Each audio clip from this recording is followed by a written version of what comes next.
それでは開演いたします。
君、踏切はもっと先ですよ。そうですか。踏切はもっと先ですか。踏切はもっと先と。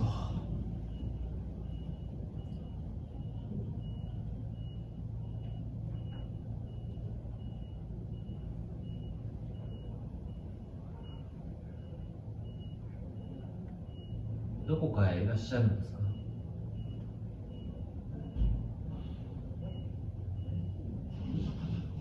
行こうと思ってるんですがね。君もどこかへいらっしゃるんですか？こうか、どうしようかと思ってるんです。なるほど。行くのもいいが、どんなもんですかね。うまく一思いにいけますかね。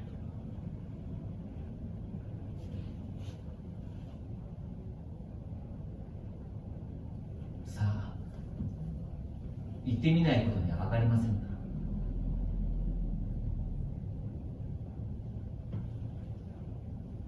君はどう思います？心当たりじゃやっぱりここでしょうか。そうですな。まあ、心当たりでしょうな。迷うことはないんだが、さて、迷いますな。いろいろ考えるからですな。どうにもしようがないという場合にこれですからな。僕はこう見えてセンチメンタルなことは嫌いな男ですよね。書き置き一つしてないんです。それというのが理由ははっきりしているし、これがまた至極散文的でしてね。いえ、その点では僕なども同様ですよ。そりゃ人によっては別の道を選ぶかもしれませんが、結局治らない傷は治らないんですからね。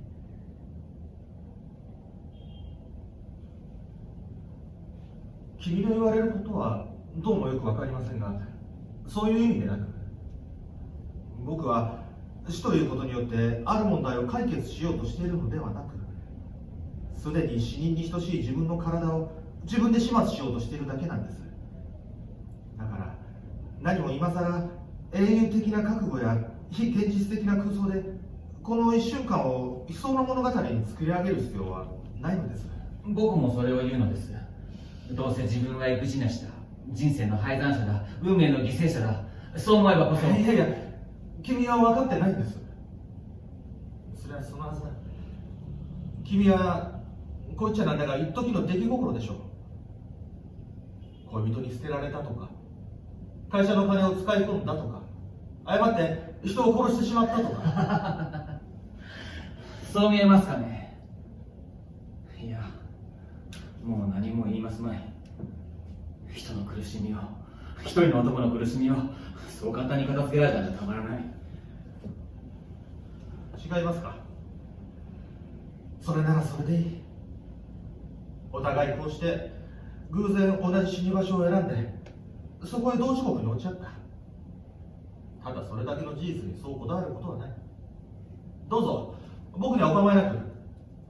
君の方こそどうぞ。しかし僕もまだ血の通っている人間です。目の前で勝手なことをされては迷惑です。踏切もそう遠くはない。どうです、人を呼びましょうか。人を呼ぶ？呼んでどうするんです？邪魔はしっこなしにしようじゃありませんか。こう見えて僕は人一倍物事を考える方なんです。軽率だとか向こう水だとか言われるのが一番不愉快なんです。ああ、それだからですね。じゃあ一つその理由というやつを伺うことにしましょうか。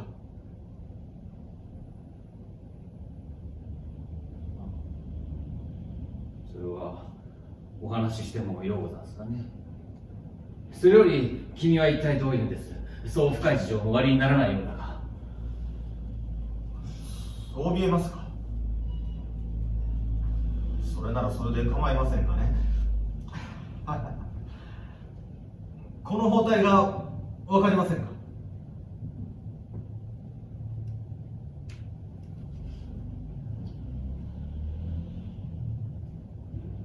やけどでもなさったんですか。そうあっさり手のけられたんじゃね。まあよしましょう。やけどには実によく効く薬があるんですかね。やけどならやけどとしておきましょう。それが治ったらどうなるんです。いいじゃないですか。顔中にひっつりができてる。二目とは見られない顔になってる。ご商売は。僕は商売人じゃないんです。応用科学の研究をしている。つまり学者なんです。人造ダイヤモンドの発明に没頭していたんです。もうフグクリーンまで成功しかけていたんです。ところがちょっとしたことから薬品が爆発してしまいました。それじゃあなおさらじゃありませんか。せっかくクブクリまで出来上がっているその研究の方を続けておやりになればそれができないことはないでしょ。顔がなんです、男ぶりがなんです。元来あなたのようなまあお待ちなさい。僕はこれでまだ独り身なんです。ちょうどいいじゃありませんか。言い名付けがあるんです。その方はどういうんです。構わないというんです。そんなら何も言うことないじゃありませんか。なんだ、それじゃあ君それというのが、その女は僕を愛しているんです。そうでしょうとも。僕はある時思い切って包帯を取ってこの顔を見せてやったんです。それでもいいって言うんでしょ。そして僕の胸に顔を押し当てて泣くんです。悲しくはないって言いながら泣くんです。わかりますね、その気持ちは。僕にはわからない。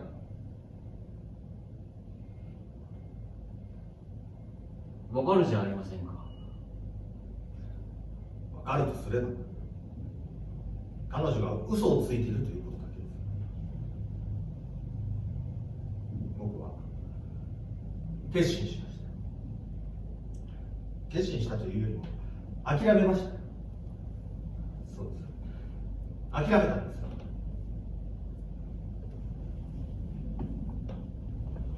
す。そう、諦めたんですな。ね、そうでしょう。すこぶる簡単です。僕はこう見えてセンチメンタルなことが嫌いな男なんですよ。僕もこう見えて人一倍物事を考えるたちなんです。僕は役者です。まあ名前を言えばご承知かもしれませんが、それは言わないでおきましょう。僕は役者なんです。進撃の方では相当認められている役者なんです。8歳の時に両親を亡くして叔父にあたる、まあこれも名前を言えばご承知かもしれませんが、まあ言わずにおきましょう。その叔父のところに引き取られたのですが、そこに一人娘がありましてね。もうその先は伺わなくても分かるような気がしますが、それじゃただの恋愛事件ですね。ただのとはどういうんです。それじゃあ君は一体何なんです。そんなつまらない言い立てぐらいで人が参ると思うんですか。参るとか参らんとかの話じゃないでしょう。それで結局その先どうなったんです？その先が分かってるなら聞く必要はないでしょう。まあそう怒りたもうな。話を始めるか始めないかのうちに結局どうなったなんて聞く方がありますか。張り合いも何もあったもんじゃない。まあそう張り合う必要もないわけですね。話が話なんだから。つまりその娘さんと添い遂げられなくなった、それで悲観の末と、まあこういうところらしいな。何がところらしいんです。違うも違うも大違いだ。人のことってのは分からんもんだな。その娘はとうとう病気で死んだんです。かわいそうなことをしました。その病気も僕が種を作ったようなもんなんです。僕がある女優とどうのこうのという噂が立った。そんなことは絶対にないんです。それを苦にして、つまり本当だと思って日夜反問したんです。一人で小さな胸を痛めたんです。その女優がある一座の里と、これも名前を言えばご承知でしょう。しかしそれは言いますまい。その座頭と結婚した。そのことが新聞に出るまで彼女は僕の言うことを信用しなかったんです。しかし疑いが晴れた時にはもう遅かった。彼女は病院のベッドの上に痩せ衰えた体を横たえていたんです。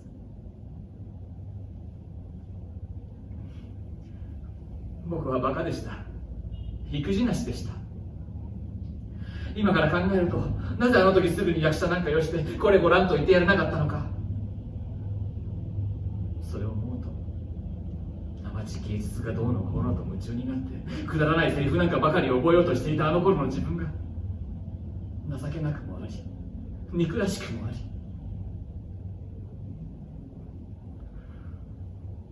僕は幼きながら死んだ女の心持ちを自分の心の中に生かそう。そして彼女の後を追おうと決心したんです。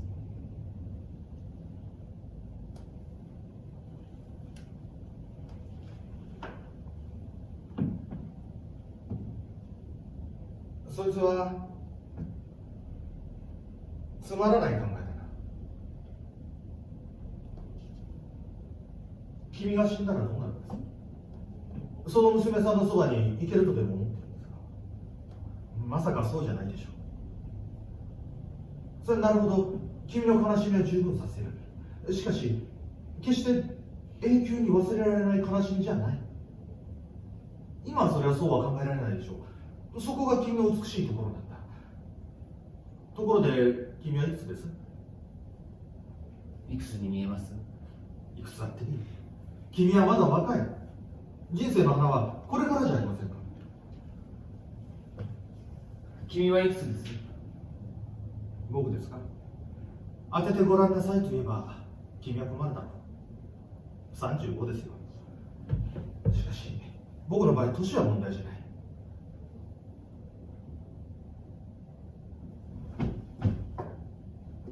誰か来たようですよ。見つかると厄介だ。千の十字ですね。どれ隠れるとするかな。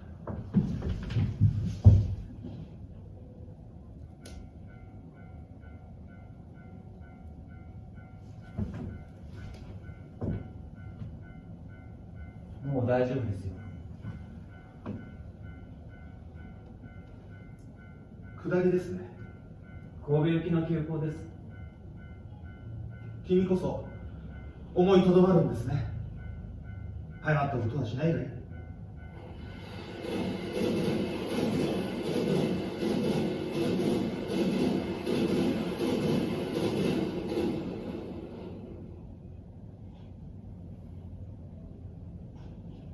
混んでいるようです。混んでましたか。容疑者は陰気だな。あなたこそ立派な仕事が終わりなんだから、それだけで生きてる甲斐がありそうなもんですかな。生存の意義なんかどうでもいい。仕事は仕事、人生は人生です。君こそこれからまだどんな仕事だってできる、どんな恋だってできる。本当に芸術家といえば仕事そのものが恋人じゃないんですか。まあそういったようなもんじゃないんですか。僕らにはよくは飲み込めないが、こうなんというかな、一種のブルールストというかな、そういったようなもんがあるんじゃないんですか。体のすくむような、ゾクゾクするような、とろけ込むような、そういった状態にいつでもなれるんじゃないんですか。そんなことなら、あなた方の仕事だってやっぱり恋人に対するような心持ちになれるでしょ。食うことや寝ることを忘れてまで仕事に熱中するなんていうこと、世間のことや家庭のことを全て捨てて帰りないなんていうことや、よくそんな話を聞くじゃありませんか。それは違いますよ。それはなるほど、学者の一面にはそういうところもある。もう一面を見なければわからない。つまり人間の問題ですよ。理屈じゃない。そうでしょ。君と同じ境遇にあるもう一人の青年に聞いてごらんなさい。その青年が君と同じ悲しみ、君と同じ悩みを君のような方法で解決するかどうかわからない。いやむしろそうしないのが普通でしょう。しない方が正しいんだ。正しいとは限りますよ。僕はあくまで反対するな。どうです？警察に引き渡しましょうか。警察へ？そうしてどうするんです？お互い邪魔はしっこなしにしようじゃありませんか。僕の方こそあなたの不心得を諭してあげたいぐらいなんだ。諭す諭さないは別にして、君こそ家へ帰ったらどうです？悪いことは言いませんよ。年長者の言葉を信用したまえ。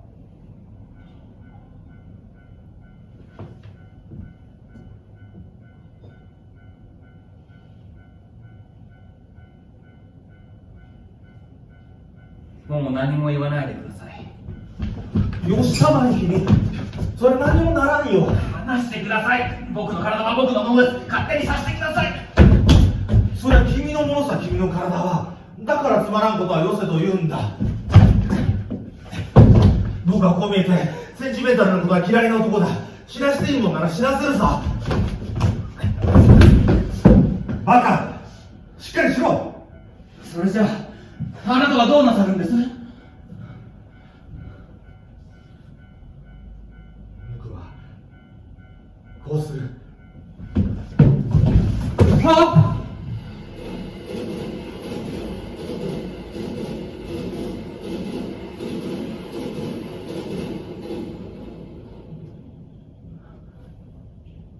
やったな。とうとうやりやがった。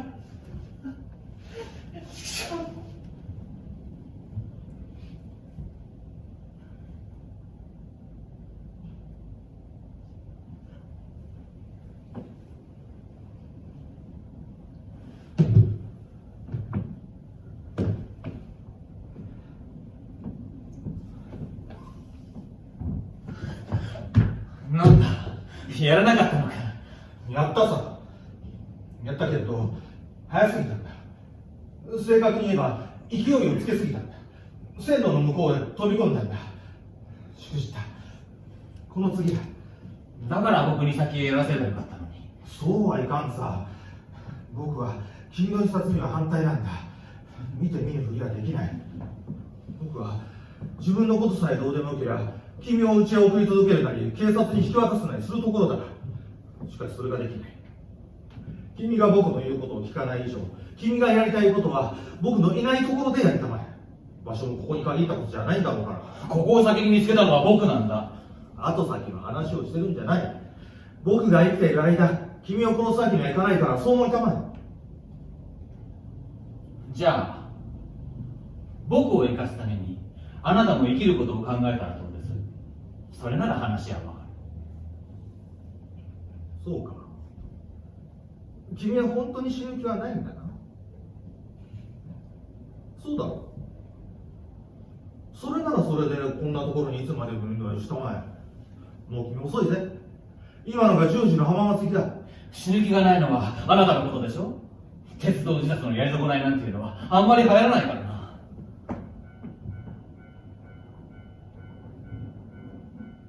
よし、そんなの見てるわ。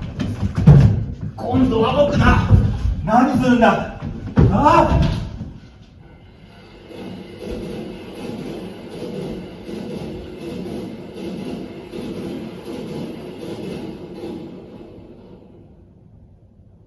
とうとうやりやがった。本当にやりやがった。畜生。こいつはやっぱり後じゃ具合が悪い。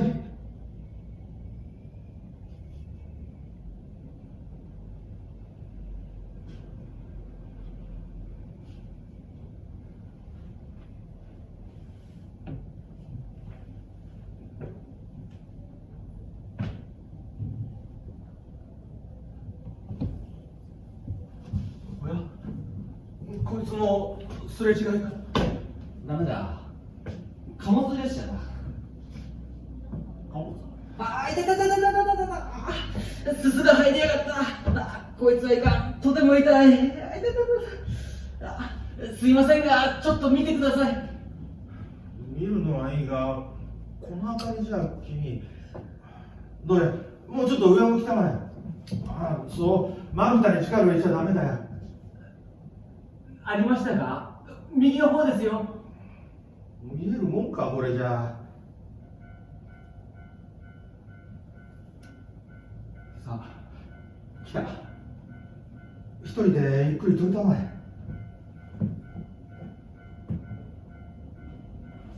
あ、痛い痛い痛い痛い痛い痛い痛い痛い。故障だからこいつを取ってからにしてください。だって君、見えないものを取れたって、それは無理だろう。痛いついでに、それじゃあ処分に当ててまえ。そういや、そんな無理なこと言わないでどうかしてください。これじゃどうすることもできやしない。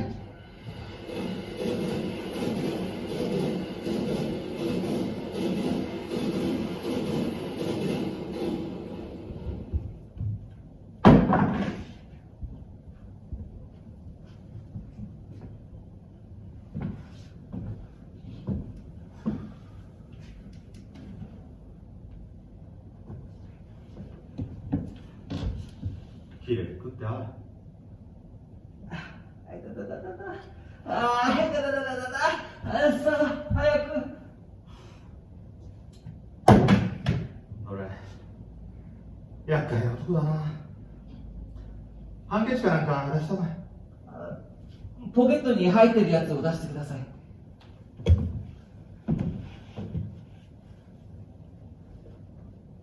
れでいいの？ほら、なんか出たぜ。写真だな。どれ？なるほど、これか。桃割れだね。いや、こいつは素敵だ。どうだい、この笑い方は。さあ、そんなことは後にして。待ちたまえ君、これが大事じゃないか。しかしいい目だな。これだけの目は君ちょっとないよ。そうでしょうか。その目がもう永久に眠ってるんです。この目がね、惜しいことをしたもんだな。この口元だって大したもんだよ。この年にしちゃ珍しく琥珀的だね。その口が堪忍してちょうだいって言ったんです。それが最後でした。この口がね。ええ、そう言ったんです。それはこの手を見たまえ。なんというあどけなさだ。お手玉を握るためにできている手だ。いいえ、その手が僕の手を握ったんです。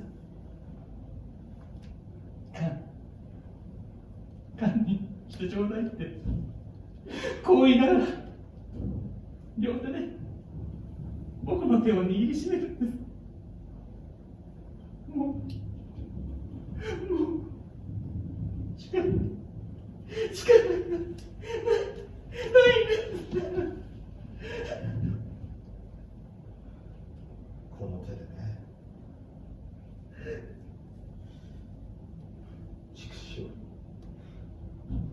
涙みたいなものが出てきる。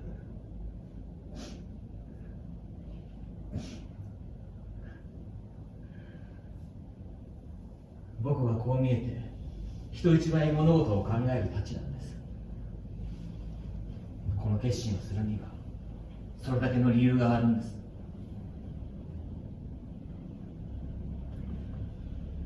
これじゃあなるほど、無理もない。君にとっちゃ生きてるということは無意味だ。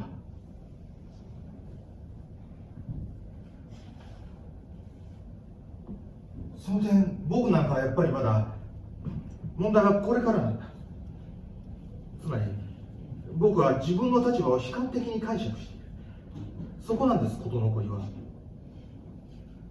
僕が許嫁の心持ちを忖度するにしても、考えによってはもっと積極的に有利に素直に考えてみることができるわけなんです。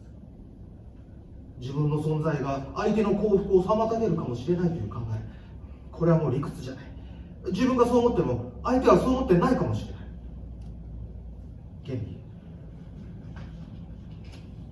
この手紙です。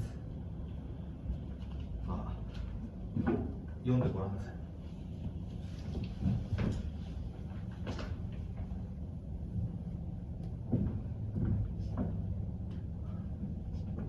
見えませんか？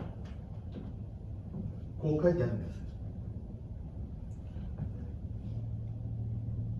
お手紙拝見いたしました。あなたは誤解をしていらっしゃるんです。そりゃあの時はただなんとなく涙が出ました。泣くということがそれほど単純な気持ちからだと思っていただいては困ります。一番心配していたあなたのお目が元の通り完全に見える。そうなっただけでも泣きたいほど嬉しいのです。お顔の傷が何です。あなたの肉体がもし私にとって大切なものであるとするならば、それはあなたのお心がそこにあるという目印としてなのです。お別れしていた5年間、20歳の春から25の秋まで、私はあなたのお写真を一度も出してみませんでした。今だから申します。それは物を言わぬ影、心に触れられない姿がどんなにつまらないものかということを知っていたからです。あなたはやっぱりドイツにいらっしゃる。ベルリン大学の研究室でせっせと勉強していらっしゃる。そう思っているだけがせめてもの慰めだったのです。時たまくださるあの電報のようなおはがき、あれがあなたの覚え、あなたからの愛の言葉だったのです。あなたという方は私にとって一つの神秘な存在です。いつも何か考えておいでになるあのお顔は決して女に親しみを感じさせる顔ではありません。ですから私はあなたがあなたのお書斎で何かお仕事をなさる、その時を選んであなたの後ろ姿をいつも見に行くことにしていました。両手で頭を抱えて本を読んでおいでになる。その首筋から肩へ、肩から腰へ、その余念のない後ろ姿のそこから感じられる落ち着いた息遣い、お笑いになっては嫌ですわ。ただそれだけが私のものという気がしたのです。それとあのお声、今もちっとも変わらないあのお声、兄ちゃんお茶っておっしゃるあのお声、あれも私のものよ。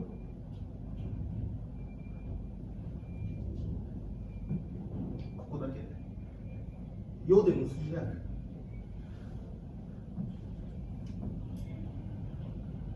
実に単身な方ですね、この方は。しかしどんなもんですかね。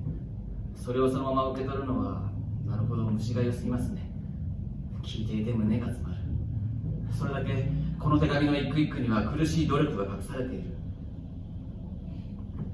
あなたとしてはやはりその方を自由にしてあげる義務がありますね。それでよく事情が分かりました。あなたは生きていちゃいけない。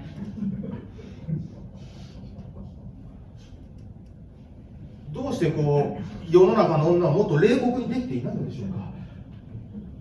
君のこの娘さんにしても、僕のこの許嫁にしても、あんまり温かすぎる。僕たちを苦しめるのはその温かい心なんです。少なくともその思い出なんです。そうとばかりも言えません。随分冷たい心を持った女もいます。そういう女は男を悩ませない。男が悩まされない。一度ある女の温かい心に触れたら、その女がどんなに冷酷な態度を示そうと、男の心はその女から離れきることができない。僕はつくづくそう思いました。そしてその女のうちでも僕のこの許嫁は特別な女なんです。まあその手紙をしまえばよいと思います。ええ、もう分かってます。分かっているでしょう。分からなければ嘘だ。何と書いてあります？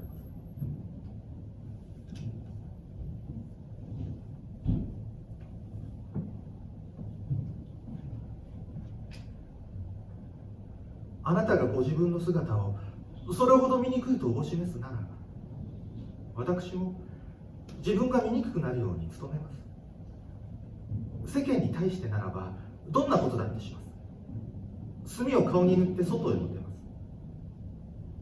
す。しかし私は女です。少しでも美しく、そう思って大切にするこの見目形は、ただあなたへのささやかな心尽くしなのです。私が美しくないということ、それはあなたに才能がないということほど恐ろしいことなのです。二人にとって恐ろしいことなのです。それ以外のことはただ心と心との問題です。私の空っぽな頭をあなたは軽蔑もしずにいてください。あなたのお顔やお姿が私に対して敵意を示したものでさえなければ、どうして美しいだの醜いだのと申せましょう。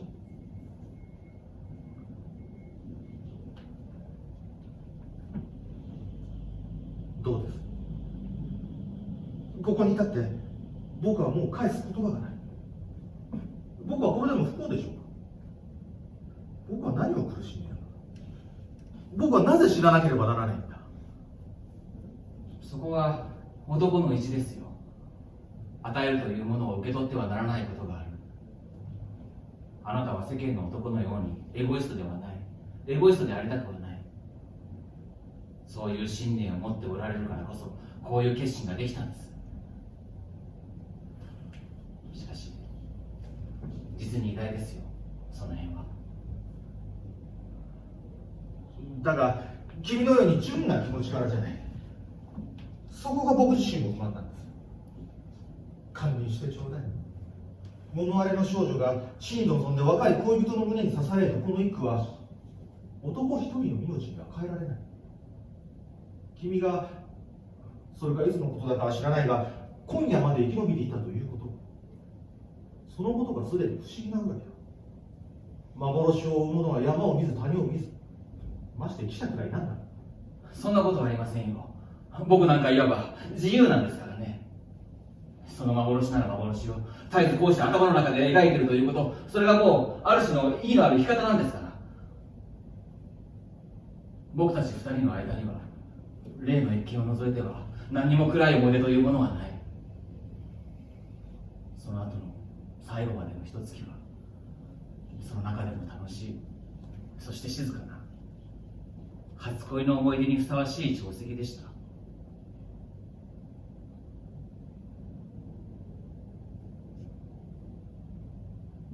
ミルクをかけたイチゴを、あの小さな心臓のようなイチゴを僕が一つ一つさして唇に挟ませてやりました。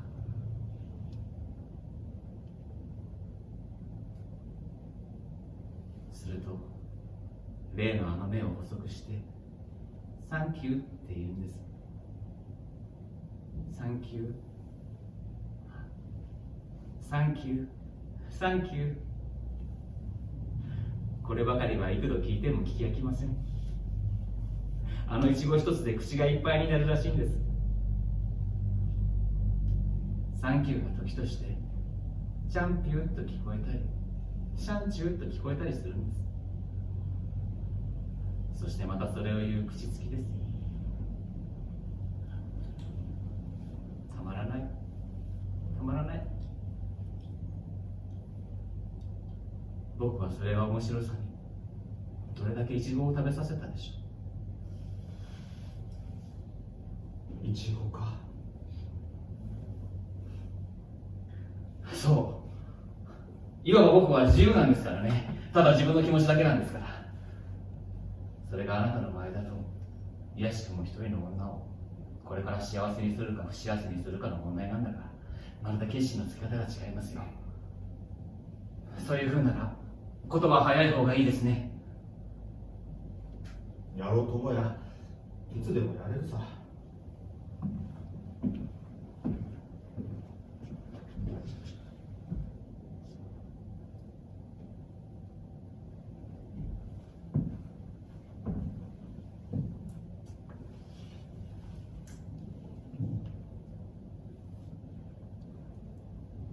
しかしやっぱり話は聞いてみないとわからんもんですな。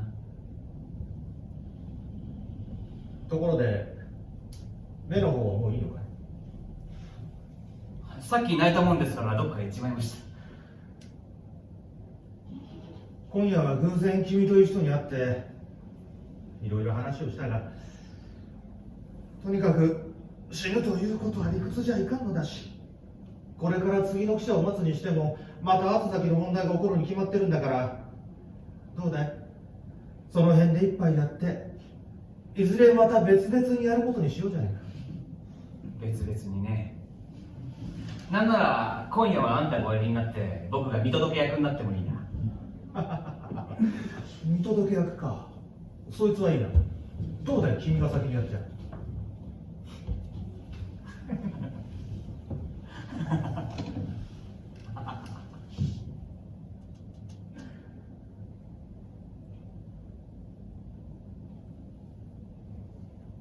しかし笑い事じゃない。こんなことをするのにゃ現物はない方がいいだろう。いくらご商売がご商売でも。つまらんことになるもんだな。なってくると命なんてものは誰のもんだかわからなくなるね。人のものでないことは確かだ。確かですか、それは。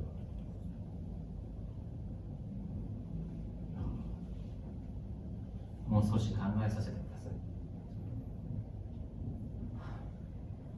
一体僕は何しにここに来たんです？さあ、自分の命が人の命よりも大切だということを知りに来たんだね。僕はどうしても自分の命がそんなに大事だとは思えない。君の命よりもっともっと大切でないものがもう一つここにあるわけなんだ。そうかしら。しかし僕はあんなに決心していたんです。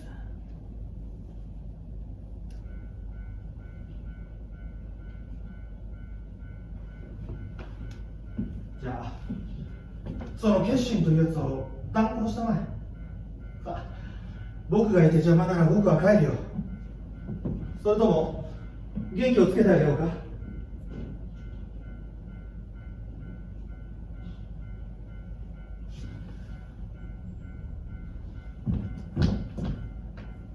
その写真をください。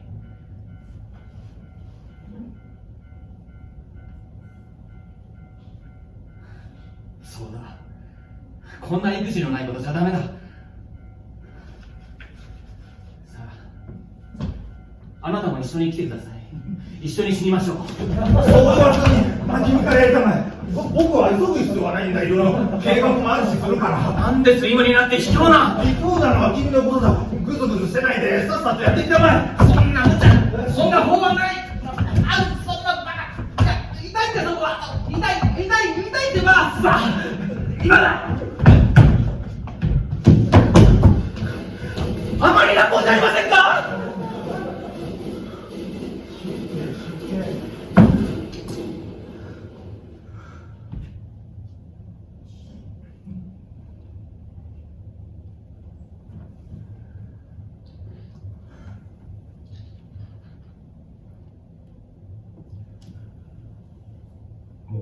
君。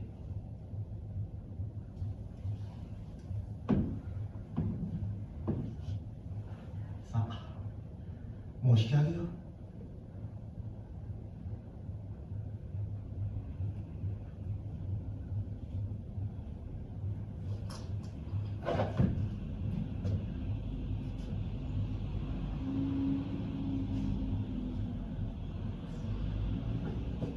僕はこう見えてセンチメンタルなことは嫌いな男だ。しかしなんですよ、今君を死なせるぐらいなら僕が先に死にますよ。本当ですよ。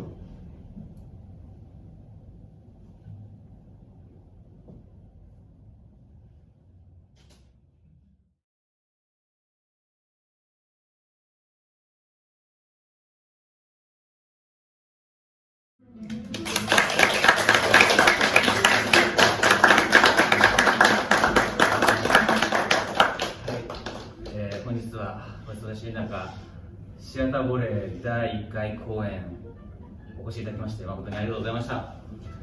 うちの劇団じゃないわ。うちのちょっとシアターボレーっていうものは、実は2020年の12月に立ち上げたんですけど、やっぱコロナの関係でなかなかちょっと舞台ができず、実は1年ちょい経って初めてやっとこういう形でライブ公演ができまして、満員の席でできましたことを大変嬉しく思っております。本当に今日は来ていただきましてありがとうございました。